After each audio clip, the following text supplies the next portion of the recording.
The money supply is the amount of money available in the economy. Um,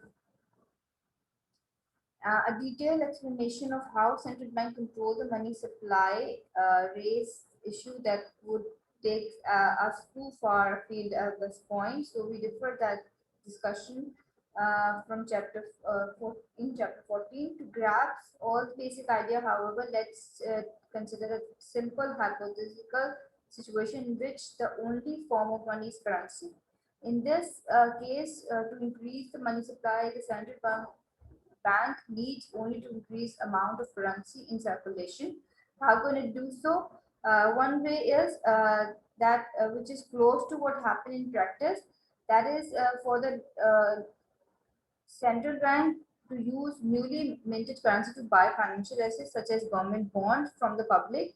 In making this swap, the public increase its holding of money and the amount of money is in circulation rises.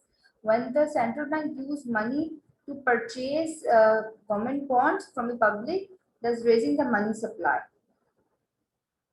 It is said to have conduct an open market purchases. To reduce the money supply, the central bank can make this trade in reverse, selling government bank that is gold to the public in exchange for currency. As the central bank remove this currency from circulation, the money is lower when the central bank sell government bonds to public to reduce the money supply. The transaction is open market sale.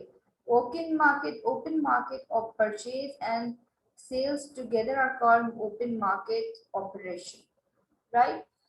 Portfolio allocation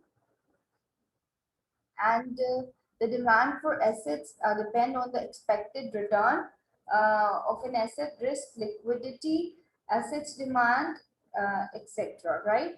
Um, the decision about which asset and how much of each asset to hold is called portfolio allocation decision. The portfolio allocation decision, it can be complex. Many people make their living by giving financial advice to holder of wealth. And major branch of economics called financial economics is devoted largely to study of the portfolio allocation decision. But fundamentally, only three characteristics of assets market for portfolio allocation decision, that is expected return, risk, and liquidity. Now we will discuss seigniorage. Seigniorage is what is seigniorage? It's the revenue raised by government with printing money, right? To spend more without raising tax or selling bond, the government can print money.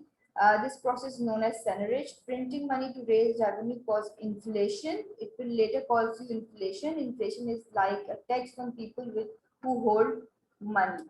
And this is the formula that we already discussed, the relationship of income and real income and nominal income.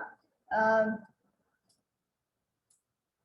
Real income is equals to nominal income minus inflation, which is also known as Fisher effect. Fisher equation, if you simply find find out the value of I, you can easily get equation which is known as Fisher equation, right? This equation, the relationship between input and in nominal interest rate and real interest rate is known as Fisher effect.